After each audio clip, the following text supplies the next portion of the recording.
ஒரு அழகான கிராமத்துல ஒரு குழந்தை பிறக்கிறான். அந்த குழந்தை பிறந்த உடனே பிஞ்சு குழந்தைக்கு சஞ்சுன்னு பேர் வச்சு கொஞ்சம் கொஞ்சறாங்க.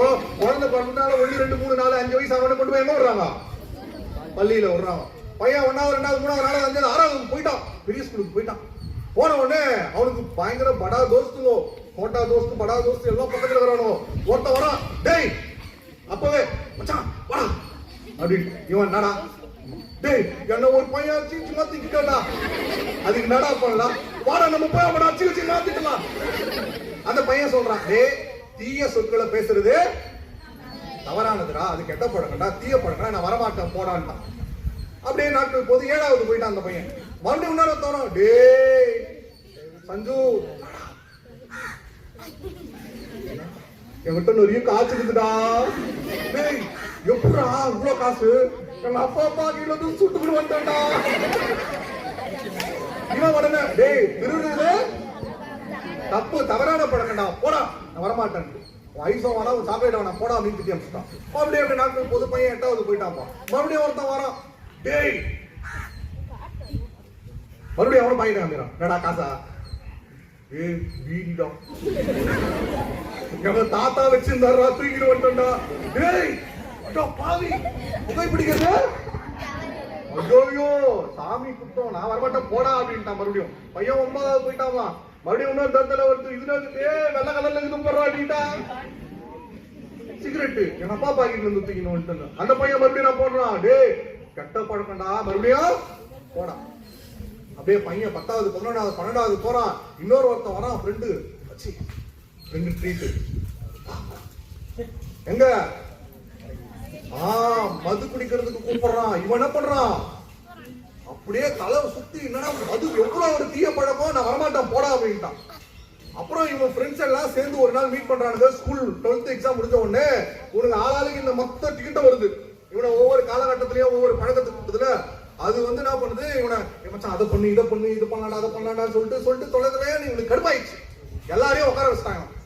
அவன் ஃப்ரெண்ட்ஸ் எல்லாரையும், டேய் வாடா, நானும் ரொம்ப நாளா பாத்துக்கிறேன், என்னடா நீங்க நினைச்சுக்கிறீங்க, எனக்கு அப்ப மெச்சூரிட்டி இல்லாம இருந்துச்சு, இப்ப நான் கேட்கறேன்டா கேள்வி, உட்காரா அப்படின்ட்டு. என்னடானா நீங்க சொன்னீங்கல்ல திருடுறது, பொய் சொல்றது, ஒருத்தர் கூட போய் சண்டை போடுறது, புகை பிடிக்கிறது, மது பிடிக்கிறது, இதெல்லாம் கூப்பிட்டீங்களா, எதுக்குடா இதெல்லாம் பண்ணணும்னு சொல்லி என்ன கூப்பிட்டீங்க அப்படின்னு சொல்லிட்டு அவன் ஃப்ரெண்ட்ஸ் கேட்கிறான். ஒருத்தன் சொல்றான், டே மச்சி மகிழ்ச்சியை கொடுக்குதுடா, இந்த தீய பழக்க வழக்கங்கள் என்ன கொடுக்குது நம்ம சொல்றான், ஒருத்தன் மகிழ்ச்சியை கொடுக்குதுன்னு சொல்றான்.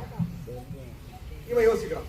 இன்னொரு ஒருத்தன், டே அது உடம்பு வலிலாம் போகுதுடா, யாரா பண்ணுது, எங்க அப்பா சொன்னாரா.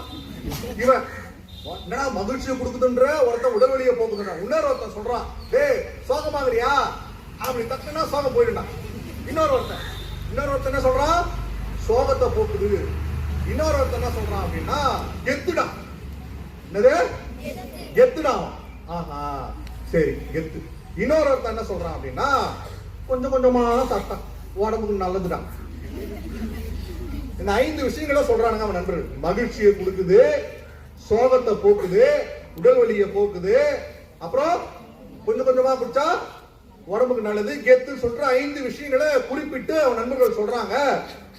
வாடா பண்ணலாம் 5 பேர் சுத்தி கூப்பிடுற மாதிரி அவனுக்கு கனவு வந்துச்சு. அன்னைக்கு நைட்டு பேசி விட்டு போயிடறான். நைட்டு கனவுல என்ன பண்றான், அலறி வச்சு ஏந்துக்கிறான். மறுநாள் நைட்டு ஃபுல்லா தூங்க வேலையா, மறுநாள் என்ன பண்றான், கிளம்பி ஏதோ வேலையா போறான். ரோட்ல ஒரு வாரத்துல மயக்கம் போட்டு விழுந்துட்டான். அவனை அப்பா அம்மா எல்லாம் பாத்துக்கிட்டு கொண்டு போய் கூட்டு ஹாஸ்பிட்டல் சேர்க்கறாங்க. ஹாஸ்பிட்டலுக்கு டாக்டர் என்ன பண்ண ட்ரீட்மெண்ட் கொடுத்துட்டு ஒன்றுல பையன் பயந்துட்டான். நைட்டு ஃபுல்லா தூக்காம வந்திருக்கான். அவனுக்கு வந்து மத்த கொடுத்தா சரியான ஒரு ஊசி கூட சரியான சொல்லிட்டு என்ன பண்ற, கையில ஒரு ஊசி எடுத்துட்டு உட்காந்து அவன் ஊசியை பாக்குறான். ஐயோ நீட்டில பார்த்த உடனே நமக்கு ப்ளீட் ஆகுது, ஹார்ட்ல இருந்து ரத்தம் வருது. அவனுக்கு ஊசி போறதுக்கு முன்னாடி டக்குனு டாக்டர் கிட்ட என்ன பண்றான், இவர் டாக்டர் இல்ல, டாக்டர் கிட்ட ஒரு டவுட் கேட்கலாம். டாக்டர் எனக்கு ஒரு டவுட்.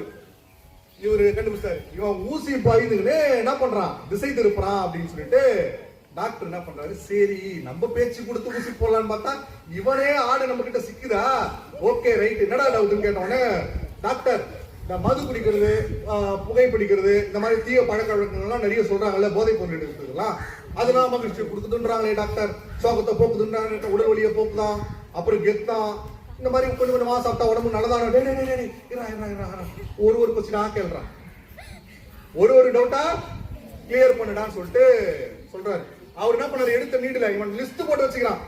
அந்த ஊசியை எடுத்து இன்ஜெக்ஷனை வச்சுட்டு நீ கேள்றா ராஜா அப்படின்னு சொல்லிட்டு உட்கார்ற. அவன் முதல்ல கேட்கறான். என் நண்பர் சொன்னாங்க மகிழ்ச்சியை கொடுக்குதுன்னு சொல்றாங்க டாக்டர் அப்படின்னு. டாக்டர் என்ன பண்றாரு, அறிவியல் பூர்வமா பேசுறதெல்லாம் விட்டுட்டு கேட்கிறாரு, சரிப்பா அது போதை பழக்க வழக்கங்கள் உனக்கு மகிழ்ச்சியை கொடுக்குதுன்னா ஏன்பா எல்லாரும் அதை பண்ணல? அப்போ மது குடிக்காத மற்ற நபர்கள், பெண்மணிங்க, குழந்தைங்க, நானி உட்பட மகிழ்ச்சியாவே இல்லையா? டாக்டர் கேள்வி கேட்கிறாரு. மது மகிழ்ச்சியை கொடுக்குதுன்னா அப்ப மது குடிக்காத எவனுமே இந்த உலகத்துல சந்தோஷமா இல்லையாடா? இருக்கிறானா இல்லையா? இருக்கிறானா இல்லையா? இவன் டாக்டர் போய் சொல்லிட்டான், டாக்டர் போய் சொல்லிட்டான், டாக்டர் உட்கார் உட்கார் உட்கார். உண்மைதானே? அப்போ பெண்மணிகள், குழந்தைங்க, அவன் மதுக்கு அடிமையாகாத வரைக்கும் மகிழ்ச்சியா இருக்கிறான். அப்போ அது மிகப்பெரிய ஒரு பொய். மது எந்த இடத்துலயும் மகிழ்ச்சிய கொடுக்கல. ஏத்துக்கிறீங்களா? ஏத்துக்கிறீங்களா? சரி. ரெண்டாவது என்னவா? ரெண்டாவது சோகத்தை போக்குதான்.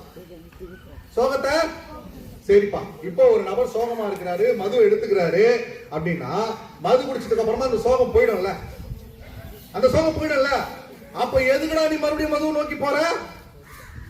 அப்ப அப்பட்டமான பொய்யா இல்லையா? அப்பட்டமான பொய்யா இல்லையா? உண்மையாவே மது குடிக்கிறவங்க சோகத்துக்கு ஆளாவறாங்க. சோகத்துல இருக்கிறப்ப கஷ்டம் போயிடுமா? அப்ப ஏன் நீ மறுபடியும் குடிக்கிற? அப்ப அதுவும்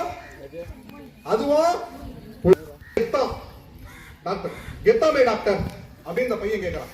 கெத்துனா எதுரா? இன்று பள்ளியில தன் சேவையின் மூலமா இன்னைக்கு ரித்தீஷ் அவர்கள் சைக்கிள் வாங்கியிருக்கிறாரு. அது கெத்தா இல்லையா? நீ வகுப்புல முதல் மதிப்பெண் எடுத்துட்ட, கெத்தா இல்லையா? ஸ்கூல் ஃபர்ஸ்ட் வந்துட்ட, கெத்தா இல்லையா? பேச்சு போட்டியில கிழிச்சு தொங்க விட்டுட்ட, கெத்தா இல்லையா? 1000 திருக்குறளை மனப்பாடம் பண்ணி பக்காவா முடிச்சுட்ட, கெத்தா இல்லையா? ஸ்போர்ட்ஸ்ல ஃபர்ஸ்ட் வந்துட்டடா, கெத்தா இல்லையாடா?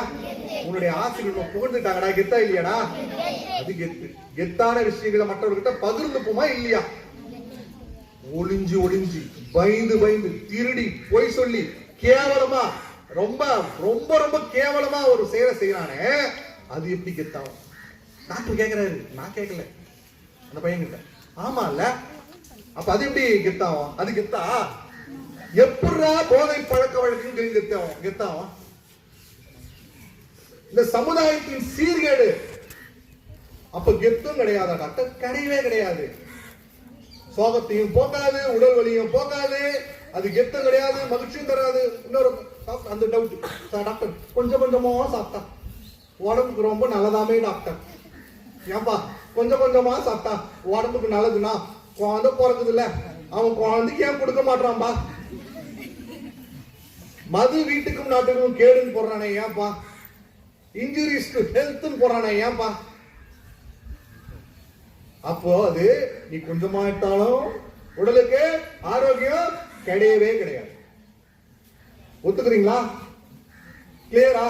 அப்போ மது நாம சொல்ற அந்த பசங்க சொன்னானுங்களே காரணங்கள், அது எதுவுமே கிடையாதுன்னு சொல்லிட்டு அந்த டாக்டர் இந்த பையன் கிட்ட சொல்லிட்டா. இந்த பையனும் ஆமா இல்ல, ஓகே.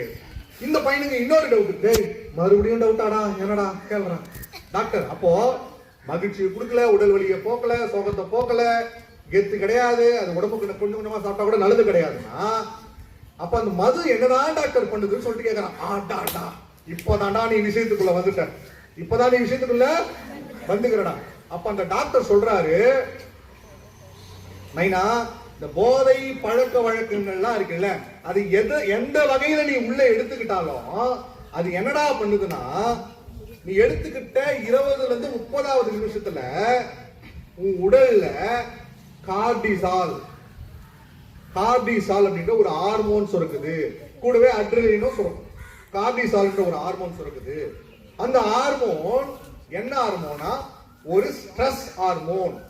ஒரு ஸ்ட்ரெஸ்.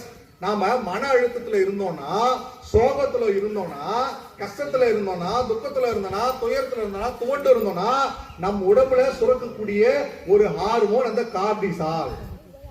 அந்த ஹார்மோன் என்ன பண்ணுதுன்னா, மது குடிச்ச அடுத்த 30 நிமிடங்களுக்குள்ள நம்ம உடம்புக்குள்ள சுரக்குதுனா சொல்லும். இந்த 2 பேர் வரும், இப்படி வச்சுக்கோ. கார்டிசால், அட்ரினலின், இந்த 2 பேரும் கெட்ட பசங்க. இந்த ரெண்டு கெட்ட பசங்க என்ன பண்றானுங்க உள்ள நம்ம உடம்புக்குள்ள இறங்கிடுவானுங்க. இறங்கி நேரத்துல பண்ணுவானுங்க, டேய் இவனுக்கு கண்ணு செம்ம ஷார்ப்பா தெரியுதுடா, ஒரு நரம்பு போய் என்ன பண்ண கட் பண்ணு, பாதிப்பு ஏற்படுத்து. டேய் உனக்கு காது பயங்கரமா கேக்குதுடா, என்ன பண்ணு காத கட் பண்ணு. டேய் உனக்கு நரம்பு மண்டலம் சும்மா அப்படி இருக்குதுடா, நடுங்க செய்டா அப்படின்ட்டு உடல்ல இருக்கக்கூடிய ராக உறுப்புகள் ஒவ்வொரு பகுதியும் போயிட்டு இவங்க டைம் டைம் நீ நல்லா வேலை செய்யா டைம் டைம் நோட்டிக்கிட்டே இருப்பாங்க. நான் நோண்டிக்கிட்டே இருப்பாங்க. அப்படி நம்ம உடல்ல இருக்கக்கூடிய உறுப்புகளை பாதிப்பு ஏற்படுத்திட்டே இருந்தாங்கன்னா நம்ம உடல் உறுப்புகள்லாம் என்ன ஆகும், பாதிக்கப்படும். இவன் கேக்குறான், டாக்டர் அப்போ நம்ம உடம்பு எதுவுமே பண்ணாதா? இருதான் சொல்றேன். டேய் நீ மது எடுத்துக்கிட்ட 30வது நிமிஷத்துல இருந்து இவனுக்கு 2 கெட்ட பசங்க வந்துருவானுங்க. வந்து என்ன பண்ணுவாங்க, உடம்புல பல்வேறு பிரச்சனைகளை செஞ்சுட்டு இருப்பாங்கடா. அப்போ நம்ம உடம்பு பார்த்து சும்மா இருக்குமா? இருக்காது. நல்ல ஹார்மோன் 100 பேரை இறக்கும். நல்ல ஹார்மோன் 100 பேரை இறக்கும். இந்த 2 கெட்ட பசங்க இந்த 100 பசங்க என்ன பண்ணுவானுங்க, வார நடக்கும் உடம்புக்குள்ள சண்டை, டமால் டிமில் டுமால் டிமால். காலைல ஏறினோடனே தலைவலிக்குது டாக்டர்னு சர்க்கஸ் நிறைய பேர் உடம்பெல்லாம் பாதிப்பு ஏற்படும். கரெக்டுங்களா? அது அப்புறம் கடைசியா டிஸ்கஸ் பண்ணுவோம். 2 பேரும் செம சண்டை போடுவாங்க. போட்டு என்ன ஆகுனா, இந்த 2 பேரை சாவடிக்கிறதுக்கு இந்த 100ல 99 பேர் செத்து போயிடுவான். இவங்க பலம் வாய்ந்தவர்கள், பலசாலிங்க. எப்பவுமே வில்லா கொஞ்சம் பலமா தானே இருப்பான். அந்த மாதிரி தான் இவங்க. இந்த 99 பேரை செத்துருவான், இந்த 2 பேரை செத்துருவான், இந்த ஒருத்த மட்டும் உயிரோட இருப்பான். அன்னைக்கு நிலைமை முடிஞ்சுதா? அதுக்கப்புறம் நம்ம உடம்பு மறுபடியும் எல்லாத்தையும் சரி பண்ணும். மறுபடியும் போய் நீ மது குடிச்சனா அந்த 2 பேர் வருவான், இந்த 100 பேர் வருவான். ஆனா இந்த 2 பேரு 10 நிமிஷத்துல அந்த 100 பேரை சாவச்சிருவான். அப்ப நம்ம உடம்பு என்ன பண்ணும், 500 பேர் அனுப்பும் இந்த 2 பேரை சாவடிக்கிறது. அந்த 500 பேர்ல 450 பேர் போராடி செத்து உயிரை விட்டதுக்கு அப்புறமா இந்த 2 பேர் அடிப்பானு. அதுக்கப்புறம் மறுபடியும் முடிச்சிருமா? நீ மறுபடியும் போதை பழக்க வழக்கத்துக்கு போனா இந்த 2 பேர் வருவான். இங்க 1000 பேர் வரணும். எத்தனை பேர் வரணும்? 1000 நல்ல ஹார்மோன்ஸ் வரணும். அவனும் செத்து போயிடுவான். ஒரு கட்டத்துக்கு அப்புறமா என்ன ஆகும், 2 5000 2 10,000 பேரு 2 20,000 பேரு. ஒரு கட்டத்துக்கு அப்புறமா உன் உடம்பு திணறும்.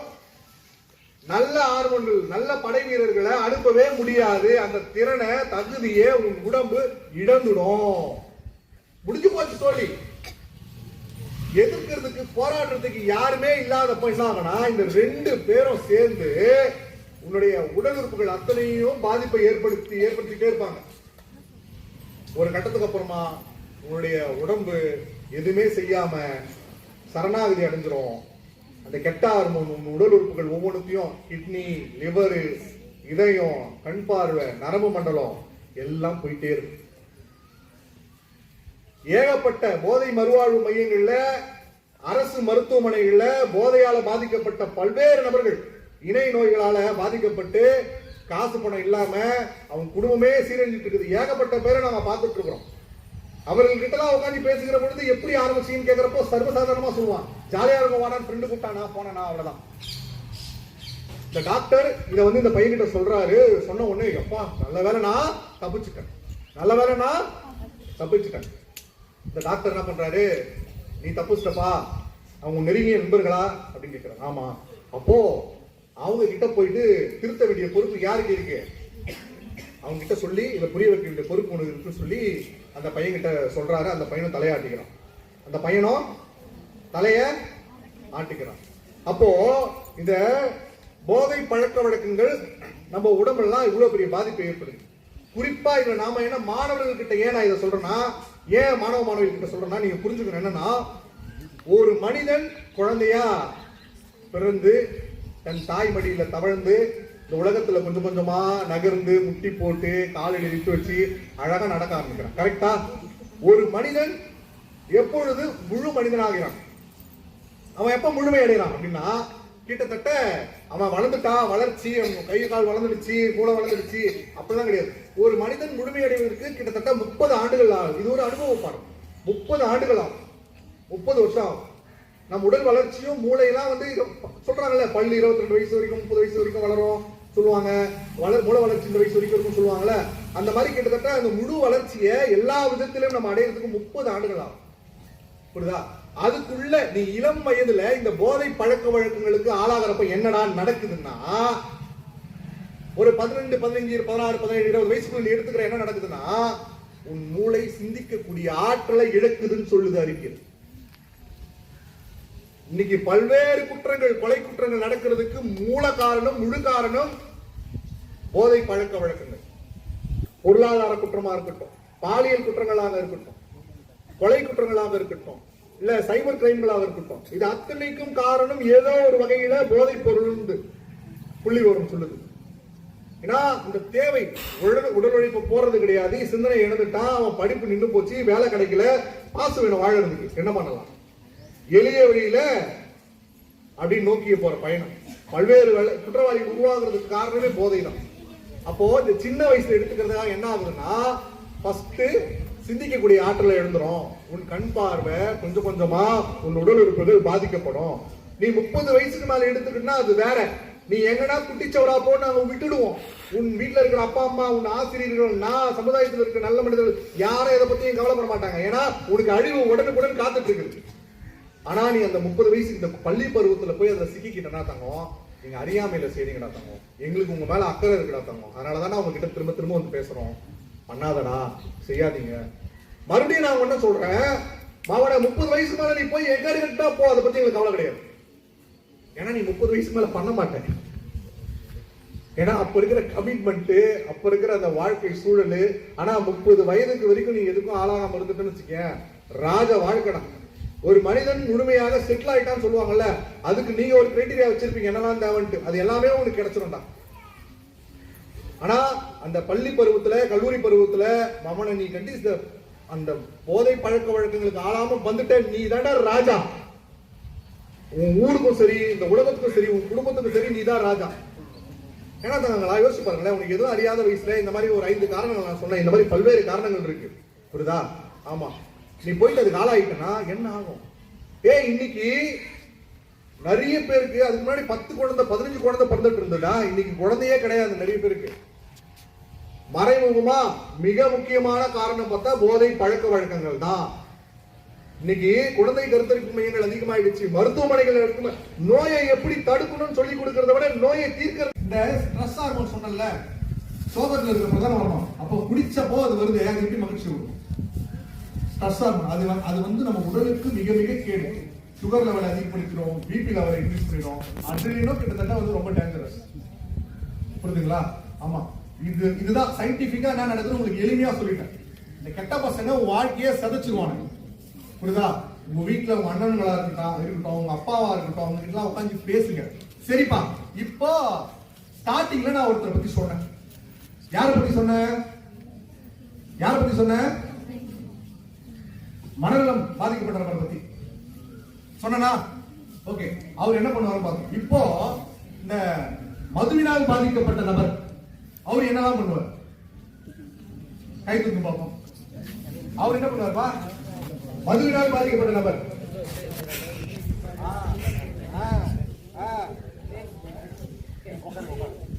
கள்ளத்துக்கு அடிப்பாரு, சண்டை போடுவாரு, தீய சொற்களை பேசுவாரு. நீங்க நிறைய பேர் பேசிக்கிட்டீங்க. என்னன்னு சொன்னீங்க? மதுவினால் பாதிக்கப்பட்ட நபர் என்ன பண்ணுவாரு கேட்டதுக்கு, மனநல பாதிக்கப்பட்ட கொண்டவரோ அதே பண்ணுவாரு சொன்னீங்களா? கரெக்டா? இங்க நல்லா புரிஞ்சுக்கிட்டாங்களா? மதுவினால் பாதிக்கப்பட்ட நபர் என்ன பண்ணுவாரு, மனநல பாதிக்கப்பட்ட நபர் என்ன பண்ணுவாரு? யோசிச்சு பாருங்களேன். ரோட்ல படுத்து கிடப்பானா? சரியா குளிக்க மாட்டான், அவன் பாத்துக்க மாட்டானா? எங்க பார்த்தா திரிப்பாடா திரிப்பாடா. அப்புறம் என்ன பண்ணுவான்? என்னடா பண்ணிக்கிற நீ, அரியா விட்டா உடல் சொல்லுவானா? அப்புறம் தங்கிச்சு நாய்ச்சிப்பா அப்படின்னு அழுதுப்பாடா. பண்ணுவானா பண்ண மாட்டானா? அப்புறம் இதை தாண்டி சொற்பொழிலா இருக்கான், ஒண்ணு இருக்கு ஆனா இல்ல அப்படின்னு அங்க பார்த்து கேட்டு இருப்பான். கரெக்டா? கரெக்டா? பண்ணுவானா பண்ண மாட்டாங்க. அப்போ மதுவினால் பாதிக்கப்பட்ட நபரும் மனநல பாதிக்கப்பட்ட நபரும் ஒண்ணு. இவனையே பார்த்துக்க மாட்டான், இவனையே யாரும் தெரியாது, அவன் குடும்பத்து மேல அக்கறை இருக்காது, ரோட்ல படுத்து கிடப்பான், அழுக்கு சட்டை அணிஞ்சிட்டு இருப்பான், ஒரு நாள் முழுக்க உழைச்சி நான் வருமானத்தை கொண்டு போட்டு பைத்தியகாரத்தமா செலவு பண்ணிட்டு வருவான். அவன் உடம்பு அழிக்கிறது. ஏன் இதை சொல்லுவாங்கன்னா, மதுவினால் பாதிக்கப்பட்ட நபர்கள் மனநல பாதிக்கப்பட்ட நபர்கள் சொல்லிட்டு அறிவியல் சொல்லுது, மருத்துவம் சொல்லுது. அவங்க உண்மையாலே யாருன்னா முழுக்க முழுக்க மதுவினால் பாதிக்கப்பட்ட நபர்கள் அத்தனை பேரும் இந்த சமூகத்திற்கு எதிரானவர்களா குற்றவாளிகளா அப்படின்னா அவர்கள் மனநலம் பாதிக்கப்பட்டவர்கள். அவன் ஒரு பைத்தியக்காரன். அவன் ஒரு ஆமா அந்த பைத்தியக்காரன் டேஞ்சரா மாறுறதா இல்ல காமெடியா போறதா இல்ல சைலண்டா இருக்கிறதா அது பல்வேறு தளங்கள்ல அவன் வாழ்க்கை சூழலை பொறுத்து மாறுபடும், அவன் மனநிலையை பொறுத்து. அப்போ யாருக்கெல்லாம் பைத்தியக்காரனா ஆகணும்னு ஆசை? என் தம்பி தங்கைகள் யாருக்காச்சும் ஆசை இருக்குதா? பைத்தியக்காரனா அவனை யாருக்கும் ஆசை இருக்குதா? யாருக்கும் ஆசை இல்லையா? இல்லன்னா இல்லன்னு சொல்லுங்க. சத்தமா? இன்னும் சத்தமா? என்ன வாயா இல்ல? சத்தமா? டேய் பைத்தியக்காரன் ஆசைக்குதானே உங்களுக்கு எல்லாம்? பின்னாடி பின்னாடி இல்லல்ல? ஆமா. அப்போ கிளியரா? கிளியரா? அப்போ மதுவினால் பாதிக்கப்பட்ட நபரும் மனநல பாதிக்கப்பட்ட நபரும் ஒண்ணுதான். அப்போ யாருக்கும் பைத்தியக்காரனா இருக்க ஆசை இல்ல. அப்போ நம்ம வீட்டுல இருக்கக்கூடிய அந்த மாதிரி நபர்களை நம்ம குற்றவாளிகளா அணுகாம எங்க எடுக்கிட்டா போவான்னு விடாம, ஏன்னா நம்ம வீட்டுல இருக்கிறோம். புரியுதா? இந்த பிரபஞ்சத்துல நீங்க இருக்கிறது உங்களுக்கு நான் சேவை செய்யணும்னு குடிச்சிட்டு இருக்கிறேன். புரியுதா? அதே மாதிரி நம்ம வீட்டுல இருக்கிறவங்களுக்காக நம்ம ஏதாவது செய்யணும்ல, செய்யணும்ல. அப்போ உன்னுடைய அப்பா இல்ல சகோதரர்கள் இது மாதிரி இருக்கக்கூடிய அவங்க கிட்ட அணுகிற முறைன்னு ஒண்ணு இருக்கு. புரியுதா? கண்டிப்பா முயற்சி செஞ்சோம்னா கண்டிப்பா முடியும். ஒரு 4 வருடங்களுக்கு முன்னாடி ஒரு செய்திமா, ஒரு 7ஆம் வகுப்பு படிக்கக்கூடிய ஒரு மாணவி தான் தகப்பன்கிட்ட ஸ்டார்டிங்ல பேசல, 2 நாள் முன்னாடி வந்து பேச நினைச்சாங்க. ஏற்கனவே இந்த செய்தியை நாங்க சொல்லியிருக்கிறது வாய்ப்பு உண்டு. ஏன்னா அந்த பிள்ளைய பத்தி எனக்கு எப்ப பார்த்தாலும் பேசிட்டு இருப்பேன். அதுக்கப்புறம் 10 நாள் ஆகுது, 15 20 நாள் ஆச்சு. அந்த பிள்ளை அந்த அப்பா கிட்ட பேசவே ஏமா ஏமா பேச மாட்டேன் ஏமா பேச மாட்டேன் அப்படின்னு சொல்லிட்டு கேட்கறப்போ பதிலே சொல்ல. அப்புறம் 26 நாள் கழிச்சு வாய் திறக்குது. என் ஸ்கூலுக்கு பக்கத்துல ஒரு குளம் இருக்குது, அந்த குளத்துல ரொம்ப சட்டைங்க தேயமா செடியா இருக்குது, கிளீன் பண்ணுவான்னு. நான் ஊர் தலைவர்கிட்ட சொல்லியோ இந்த ஆளுகிட்ட சொல்லியோ கிளீன் பண்ணேன். இல்ல இல்ல நீ தான் பண்ணணும் வான்னு சொல்லிட்டு கூட்டிட்டு போயிட்டு ஒரு நாள் முழுக்க அந்த குளத்தை கிளீன் பண்ணி எடுத்து போடுது. அந்த ஸ்கூல்ல இருக்கிற ஆசிரியர் தலைமை ஆசிரியர் வந்து அந்த தகப்பனை கூப்பிட்டு பாராட்டுறாங்க. அப்புறம் இவர் தனியா கூப்பிட்டுமா என்கிட்ட பேச சொல்லமான்னு, நீ கூடிய ஓட்டனா நான் உன்கிட்ட பேசுவேன், மறுபடியும் பேச மாட்டேன்னு சொல்லிட்டு கட்டையை போட்டுச்சு. என்னடா கூப்பிட்டது குழந்தை தூணுவார சொல்லி பேசுன்னு பார்த்தா குடியை நிறுத்து. 25 நாள் அப்புறம் அந்த தகப்பன் யோசிக்கிறான். கொஞ்ச நாளுக்கு அப்புறம் பார்த்தா அந்த தகப்பன் குடியை நிறுத்திட்டான். ஒரு 6வது 7வது படிக்கக்கூடிய ஒரு குழந்தையால இது செய்ய முடியுதுன்னா நம்மளால செய்ய முடியாதா? நம்மளால செய்ய முடியாதா? முடியும். புரியுதா? அதே மாதிரி சில பிள்ளைங்க தப்பான விஷயத்துல போறாங்க. அப்பா வந்து குடிக்கிறாரு, நான் லட்டரி வச்சுட்டு இப்படி ஆயிரம், அதெல்லாம் மிகப்பெரிய முட்டாள்தனம், கோழைத்தனம். அதெல்லாம் பண்ணக்கூடாது. கரெக்டா? நாம வீட்டுல பேசி பேசி பேசி பேசி அவர்களை மாத்தணும். நம்ம அன்பால, நம்ம சொற்களால, நம்ம செயலால, நம்ம நடவடிக்கையால அவர்களை திருத்தணும். 36 வயசு இருக்குமா, நேற்று நடந்த சம்பவமா இது. ஆமா, ஏதோ பர்த்டே பார்ட்டி போய் குடிச்சிட்டு வந்திருக்கான், போதையில வந்து காசு கேட்டிருக்கான். காசு தரணும்னு சொல்லிட்டு தன் தாய அடிச்சே கொண்டுட்டாமா. போன மாதம் கர்நாடகால தகப்பன் ரொம்ப குடிபோதைக்கு ஆகிட்டான். நீ எல்லாம் வெளில போகணும்னு சொல்லிட்டு கதவை மூடி தாப்பால் போட்டுட்டாரு. ஒரு நாள் ஃபுல்லா கத்திக்கிறாரு. அவர் இவன் திறக்கவே இல்லை. டே வாடா, சாப்பாடுலாம் வந்து திறந்து தமிழ் எடுத்து வச்சு புட்டின்றான். கிட்டவாப்பா கிட்டவாப்பான்னு கொடுக்குறாரு. காதால போய் என்னப்பான்னு சொல்லிட்டு காது வச்சுக்கிறான். அந்த பக்கம் கண்ணு புல்லட் தொலைச்சிக்கிட்டு போகுது. அங்கேயே விழுந்துடுறான் அந்த பையன். 3 மணி நேரம் ரத்த வெள்ளத்துல வந்து உயிருக்கு போராடி செத்து போறான். அப்புறம் கல் தந்து விட்டு பார்த்தா இவர் தான் சுட்டுறாரு. போதை விஷயம். போன மாதம் நடந்த செய்தி சென்னையில ஒரு 17 வயசு பையன் குழந்தை அப்பா குடிச்சிட்டு வந்து அம்மா கிட்ட சண்டை போடுறாரு. ஒரு கட்டத்துக்கு அப்புறம் சண்டை பெருசாகுது. என்ன பண்றதுன்னு தெரியாம அவங்க அப்பா அந்த கையில வச்சிருந்த பாட்டில் அவர் எடுத்து அம்மா மடியில அடிக்கிற போறாருன்றது அந்த பாட்டில் எடுத்து இந்த பையன் அவங்க அப்பாவை அடிச்சிடறான். இடமா கழுத்து குட்டின்னு அந்த தகப்பை அடிச்சிடுறாரு. தாயும் மகனும் கைது செய்யப்படுறாங்க. அதுக்கப்புறம் அது ப்ராசஸ், அது வேற. அதுக்கப்புறம் பெயில் எடுத்தாங்க பண்றாங்க, அது வேற விஷயம். அப்போ என்ன மாதிரி இந்த சமூகத்துல இந்த போதை பழக்க வழக்கனால எவ்வளவு பெரிய தாக்கத்தை ஏற்படுத்துறாங்க. நாம ரெஸ்பான்சிபிலிட்டி எடுத்து என்ன பண்ணணும்? நாம ஒழுங்கா இருக்கணும், ஒழுக்கமா இருக்கணும். நம்ம உடல் பாதிக்கப்படுது, நம்ம மனம் பாதிக்கப்படுது, நம்ம இந்த சமுதாயத்தில் நம்மளுடைய மதிப்பு குறையுது, நம்ம வீட்டுடைய சூழல் மாறுபடுது. நீ எவன் தெரியுமா உலகத்துல மிகப்பெரிய பணக்காரன்? எந்த தீய பழக்கம் வழக்கமும் இல்லாம இருக்கிறான் பாரு அவன். ஏன்னா அவனுக்கு நோய் வராது, கடன் இருக்காது, மகிழ்ச்சியா இருப்பான். அவன் தான் மிக உயர்ந்தவன். புரிஞ்சுதுங்களா? புரிஞ்சுதுங்களா? கிளியரா? அப்போ மனநலம் பாதிக்கப்பட்ட நபரும் மதுவினால் பாதிக்கப்பட்ட நபரும் எவனுக்கெல்லாம் பைத்தியக்காரன் ஆகணும் ஆசையா இருக்குது? யாருக்கும் இல்ல. மது மகிழ்ச்சியை கொடுக்குதா? சத்தமா? இன்னும் சத்தமா? சோகத்தை போக்குதா? உடல்வலியை போக்குதா? அப்புறம் என்னது? எட்டாது கொஞ்சம் கொஞ்சமா சாப்பிட்டா உடம்பு நல்லதா? மாவன பொய் சொல்றான் டாக்டர், பொய் சொல்றான். அப்படிலாம் அந்த சமுதாயத்துல இந்த பையன் இந்த கதையில வந்த தம்பி சஞ்சு எப்படி ஒவ்வொரு முறையும் அவன் முட்ட நண்பர்கள் கூட்டாலும் அந்த கெட்ட பழக்கத்துல இருந்து தூரமா ஓடனாலும் அதே மாதிரி நீ ஓடணும்.